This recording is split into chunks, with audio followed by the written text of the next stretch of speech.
आपकी जुबान पर 2 कानूनों का जिक्र तो आ रहा है सर, भले ही हिंदुओं की परवाह आप कर रहे हो, लेकिन 2 कानूनों का जिक्र आप यहाँ पर कर रहे हैं। तो आप ही नहीं कहते, चलिए आप हितों की बात कर रहे हैं तो ये 2 कानून खत्म कर दीजिए, पूरे देश में एक कानून लग जाए सबके लिए, जो जाति और धर्म की बंदिशों से आजाद हो सर। देश में ऐसा क्या, ऐसा कोई कानून नहीं आना चाहिए जो जाति और धर्म की बंदिशों से आजाद हो? सुनिए सुनिए सुनिए सुनिए, आप कोशिश करिए, आप ये कह दीजिए कि रिपब्लिक चैनल पर हम ये डिमांड कर रहे हैं कि हिंदू मैरिज एक्ट खत्म, रिपब्लिक चैनल पर हिंदू सक्सेशन एक्ट खत्म। आप कह दीजिए कि रिपब्लिक चैनल पर रात के 9 बजे आपका वो हीरो बैठेगा और बोलेगा कि आज से हिंदू एडॉप्शन मेंटेनेंस एक्ट बर्खास्त, हिंदू अनडिवाइडेड फैमिली बर्खास्त, स्पेशल मैरिज एक्ट बर्खास्त, आदिवासियों को कॉन्स्टिट्यूशनल प्रोटेक्शन बर्खास्त कह दीजिए। उसके बाद जब तूफान आएगा तो आप लोग फेस कर लीजिए। अरे मुझसे क्यों कह रहे हैं, आप करिए ना भाई, आप लोग बैठकर ज्ञान देते हैं, आपको हम क्या हैं, हम तो छोटे आदमी हैं। सर ये तो आप ही ने बोला ना, आप ही बता रहे हैं कैसे 2 कानून हो गए, क्या हो गया। मैं तो आपकी बात को आगे बढ़ा रही हूँ सर, फिर तो समाधान भी आप ही दे देंगे। अच्छा मुझे एक बात बताइए सर, मैं जरा चूंकि सर एक पिटीशन की बात करूंगी। सर सुनिए, आपने चूंकि यहाँ पर इंसाफ की बात की है तो मैं इंसाफ की बात में आपसे बात करना चाहती हूँ। बुशरा अली नाम की एक महिला हैं जिन्होंने सुप्रीम कोर्ट में एक याचिका दायर की थी और उन्होंने साफ तौर पे संपत्ति के बंटवारे में ये कहा था कि उनको पुरुषों के बराबर अधिकार नहीं मिल रहा है। ये याचिका सर दी गई थी सुप्रीम कोर्ट में, जिसमें सुप्रीम कोर्ट में सुनवाई में कहा गया कि जवाब दिया जाए कि बराबरी का अधिकार क्यों नहीं मिलता। सर क्या इस तरीके की याचिकाओं को भी हम किनारे कर दें? कोई मतलब नहीं, अगर बराबरी के अधिकार मिल ही रहे तो फिर तो मुझे लगता है ये लोग गलत कोर्ट पहुंच गए। नहीं। अच्छा अब आप सुनेंगे तो उन्होंने हर किसी को इख्तियार है सुप्रीम कोर्ट जाने का, तो वो सुप्रीम कोर्ट गई है।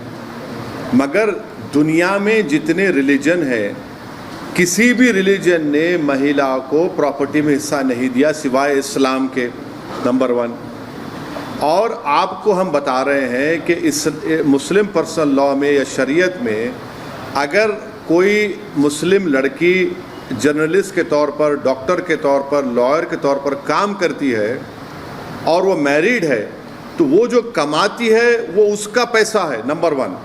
सेकेंडली, शौहर हस्बैंड के ऊपर जिम्मेदारी है कि अपने वाइफ की और बच्चों की और अपने माँ की, अपने बाप की देखभाल करे। चौथा यह है कि जब शादी होती है तो मुस्लिम लड़की को हस्बैंड मेहर देता है, उसकी फाइनेंशियल सर्कमस्टेंसेस को देखकर। ये तमाम चीज़ें हैं, आपको इक्विटी को देखना है, एक नुआंस तरीके से उसको देखना है।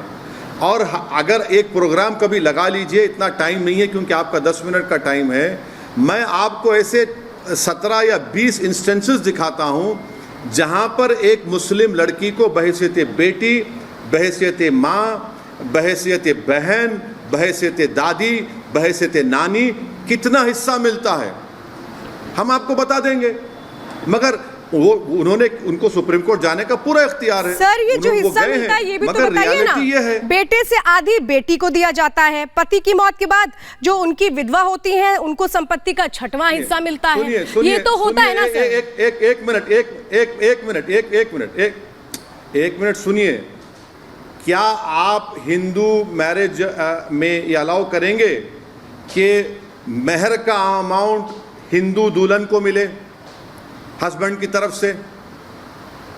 आप अलाउ कर दीजिए ना, चलिए, ये तो हमारे पास है। और फिर देखिए तो उसको अपनी बाप की जायदाद में भी हिस्सा मिलता है। नहीं है ना, नहीं है।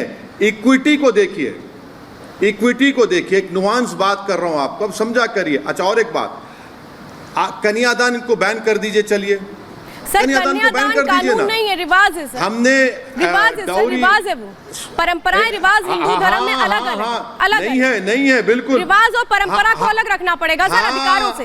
एक मिनट साहब ये मानते हैं ना, अधिकार परंपरा से अलग है सर? बहुत आसान सवाल है, अधिकार परंपरा से अलग है। सुनिए, आप सुनने तैयार ही नहीं है ना, आपकी दुखती रख पे मात रख दिए।